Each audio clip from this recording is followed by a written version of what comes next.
Hey guys, it's Lord Apples here, and not coming to you with a book review or anything. This is just gonna be a quick little TMI sesh. My world has kind of fallen apart a little bit.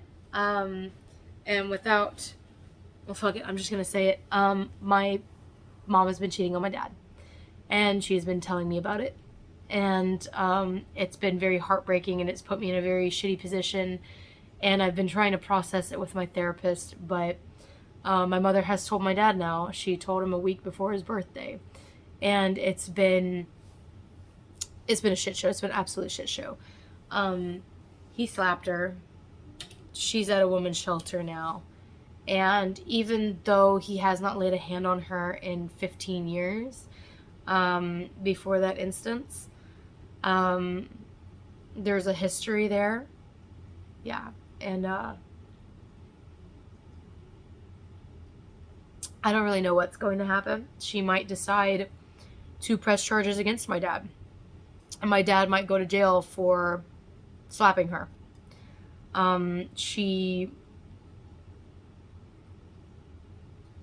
was narcissistically abusive to me when I was a child, and when I was 21 and that man almost killed me, she softened up a lot, and she started to be a really decent mom to me,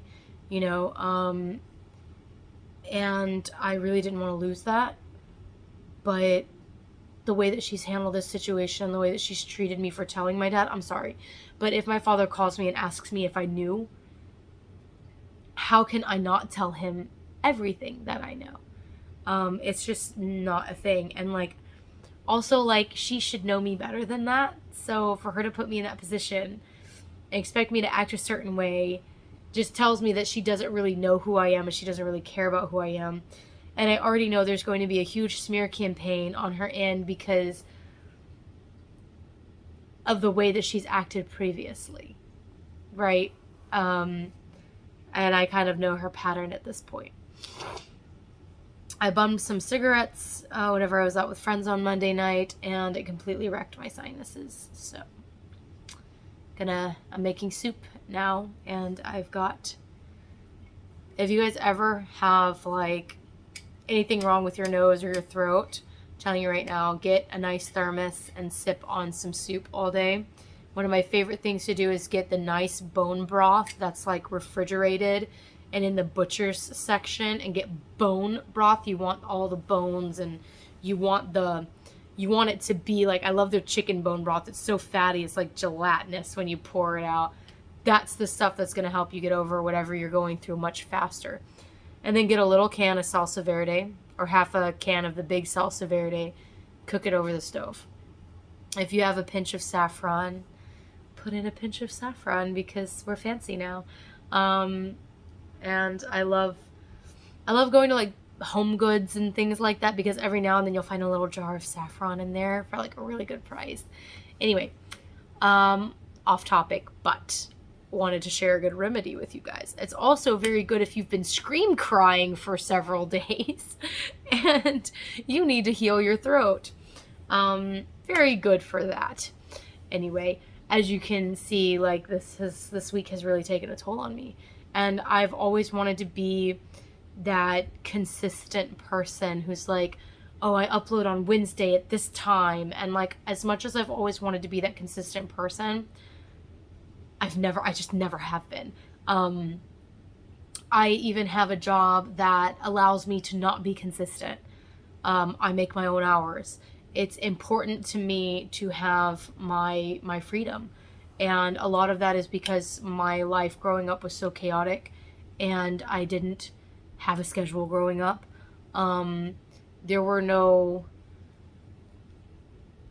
no structure. And so I'm still, as a almost 28-year-old woman, I'm still struggling to find structure in my life, especially since leaving college and not having the semester by semester structure from that, and not being in school anymore and not having that structure either. It's been very difficult for me. So I'm just a very unstructured person by nature at this point, and I would love to be that consistent person, but you guys, if you've been following my channel for any length of time, you know I'm super inconsistent. I would probably have a larger following and be so much more successful if I were consistent, not just in the kind of content that I create, but consistent in the times that I post it and telling you guys about what I'm working on. Instead, like, I'm just totally inconsistent about everything. And I do apologize about that, but at the same time, I have CPTSD, and as much as I've been telling myself it's okay to not be okay, I'm still really mean to myself about certain things, and posting to YouTube is one of those things that I get mean to myself about. And I want to be honest with you guys about that. Because, you know, like, I'm not a perfect person, and I feel like whenever we're talking about magic, even though I'm doing mostly book reviews, I'm not teaching anyone how to do anything. I'm just doing book reviews on books that I like because I'm also learning. I'm not a master. I'm not here to tell anyone how to be better, you know, how to be a practitioner. I never want to be that guru, because I don't think I could play that part even if I tried. I wouldn't be a very convincing guru. And I completely zoned out. Fuck. This has been happening a lot. Fuck PTSD. Anyway, another thing is that since I've quit smoking, my body has been rejecting cigarettes. Whenever you get to a point in your magical practice, your body will start to reject your crutches. So the first time it happened to me was whenever I developed IBS. I was only 24, and my body decided it was going to stop digesting gluten. I'm not allergic to gluten, but my body doesn't digest it, which sucks because I love bread. And I really, really miss Krispy Kreme donuts and fried chicken. Like, not together, but that sounds kind of good. But, like, because I'm desperate. But I miss those things so much, you guys. But to me, it was a lesson in moderation in my diet, and a lesson in food is to fuel your body, not comfort your soul, right? Like, food can comfort your soul, but it's fuel for your body. And that was a lesson. That was a spiritual lesson as well as a physical lesson that I needed to learn before I became 400 pounds. You know, my body decided, like, hey, we're not going to do that anymore. And it happened shortly after I bought my first tarot deck and got into spirituality. It's kind of like my guides were like, oh, she's going for it. Oh, man, yay. She's still doing these things. She's not going to progress very far if she's still doing these things and has these crutches.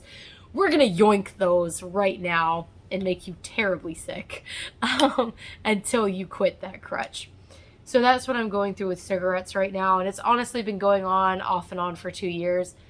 But when I'm not smoking cigarettes, I am extremely spiritually sensitive. And that scares me because I have self-esteem issues.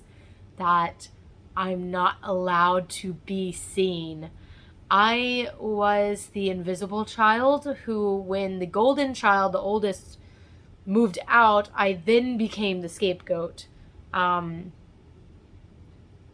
Yes, because there were 5 of us in the narcissistic family unit, we swapped roles a lot.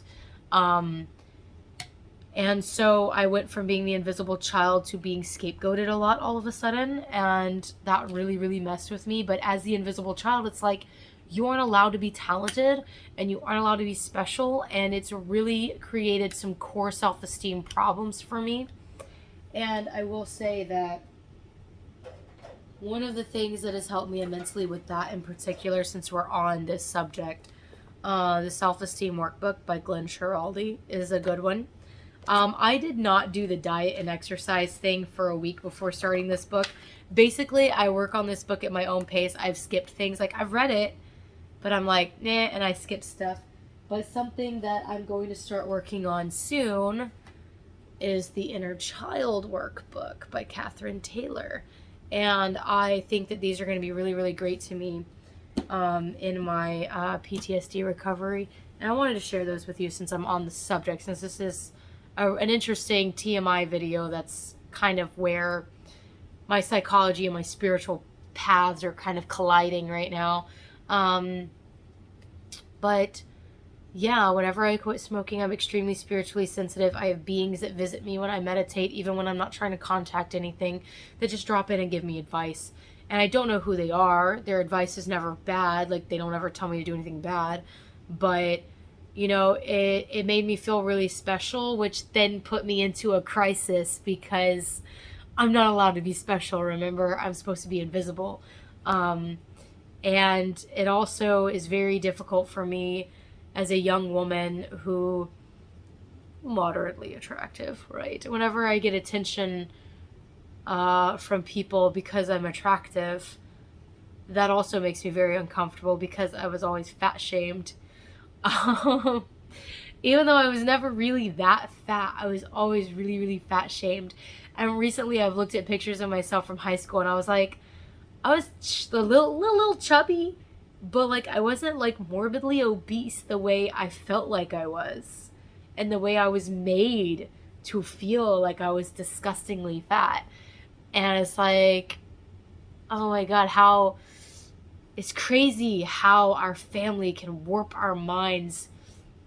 But it's not irreparably warped. There are things that we can do. And the reason why I'm really pushing these workbooks and things is because we can't always afford therapy, but these workbooks are less than $20 each, I believe.